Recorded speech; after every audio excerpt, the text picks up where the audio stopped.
Hi everyone, my name is Charlie and today I have a book haul. Within this haul, we have books that have been purchased for the sole reason that my mother told me to. She is an enabler of epic proportions and I will talk about that as we go on further with these books. What I will say is that it was her birthday last week, and as such she can't just have one day for her birthday. My mother has to spend the entire week celebrating. So we've had meals out, we've had experiences which generally just us drinking in various different bars we hadn't visited before. But Friday we decided we were going to visit Bakewell again, and Bakewell, I've talked about it a lot, is one of our favourite places. Indeed, a lot of the books here actually came from the same second-hand bookshop that I visited last year around my birthday and we talked about then. This time we did the same sort of thing we did last time, which was visit the second-hand bookshop in Tideswell first. I don't know what the name of this bookshop is, but I had it recommended to me by my friend Joy. They have a whole host of books. It's a huge selection, and the only issue is the price for us. I feel like for second-hand books they are a bit expensive, but I also understand why they have to be that price. There were a couple of books there that I would have bought had I been able to. There was a new paperback copy of, it was the Claire Coder book anyway, from last year or the year before, that was quite popular, and they got it listed for £7.50. The retail price was £9.99 and I just wasn't prepared to pay that for a second-hand book. But I did get two titles from there. The first one I got was The London Train by Tessa Hadley. Earlier in the year I read The Party by this author. I previously read a short story collection which I think was called Married Love. It does not tell me in here what the titles are, but apparently this is saying in the blurb that it is a novel of two parts wound together around a single moment, and it's two stories connected by the London train.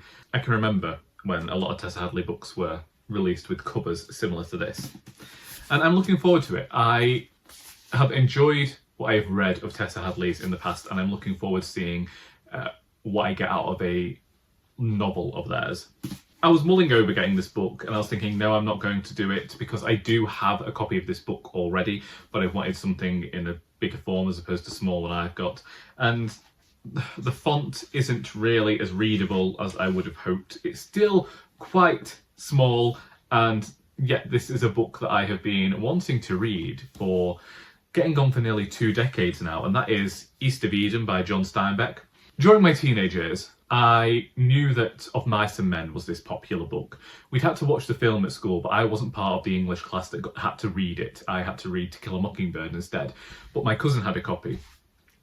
A few years prior to that, I had taken some Steinbeck out of the library, and it was around lambing season, and I ended up reading Steinbeck as we were lambing sheep. The one I can remember is The Red Pony, but I know that I read more than that, and I really felt like the author evoked the feelings that I had about where I was at the time. It was just, The Red Pony was a perfect evocation at the time of how I was feeling in these fields with my father, waiting around all day to help with lambing.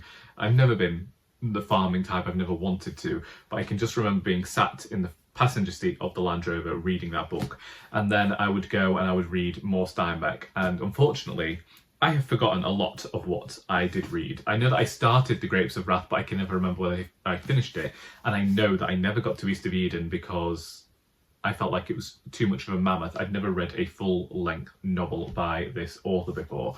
I don't know much about the story. What I can remember is many moons ago there was somebody on YouTube who this was their favourite book, and then they've disappeared and all their reviews of it have disappeared, but their enthusiasm made me want to read it. This, again, is a farmland and a brutal novel following the intertwined destinies of two families whose generations helplessly reenact the fall of Adam and Eve and the poisonous rivalry of Cain and Abel.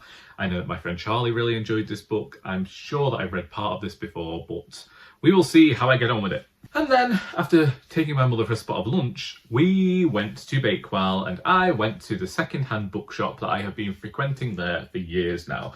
I was shocked to learn of its existence because it had been there for years and I'd never visited. I never even knew that it was there. And by the second time I'd visited, it had moved across the road to, I don't know whether they're bigger premises, but they are there. And last year, I went to Bakewell and I went into this bookshop and I bought a lot of books and then I didn't buy anything from anywhere else. And this is the exact same thing that's happened. But this has all been enabled by my mother because I was only going to buy a couple of these books. And then she said to me, well, if you enjoy the author, you may as well get all of them so you've got them there to read. So last year, when I was reading Elizabeth Taylor and I was getting into Barbara Pym, one of our volunteers said to me that I ought to try Molly Keane, and I wasn't buying new books at the time, or second-hand new books. I wasn't getting anything added to my bookshelves.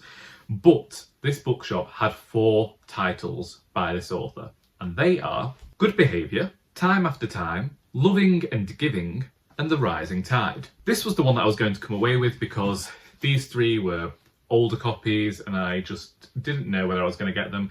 Actually, the front 2, Good Behaviour and Time After Time, have covers that are similar to the covers that were done for Map and Lucia books that I also unhauled last year. I was originally only going to get this one because I read the blurbs and I felt like this was going to be the one that I would enjoy most. And also, it was talking about the Jazz Age and that sort of thing. But as I say, I went to my mother and I showed her the blurbs and she just went, get all 4. Get all 4 because they're cheap enough and you never know, if you like one, you might want to make this another project. She knows that I am trying to recreate that thing from when I was younger, where if I really enjoyed an author, I would go out and try and find everything they had written and read it. And so she's just preempting that I'm going to like Molly Keane. I hope I do, because I've now got 4 of her titles. I'm hoping she doesn't become one of those authors where I try one and then just end up unhauling the rest. And then we have our most expensive book from this haul, the collected poems of John Betjeman. I now have 3 Betjeman books that I've not read. The other is an illustrated edition of his poems.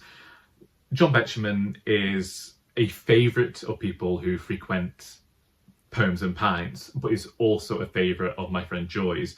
I think that I need to read more poems that are seen as classics, more poems that are written by poets who are well renowned, because I've avoided them for a long time. I thought that John Betjeman was going to write in a very specific style that I wouldn't like, but from what I've heard, I've enjoyed. I have to say that I've had Joan Hunter Dunn recited to me a few too many times now, but we'll see how I get on with this one.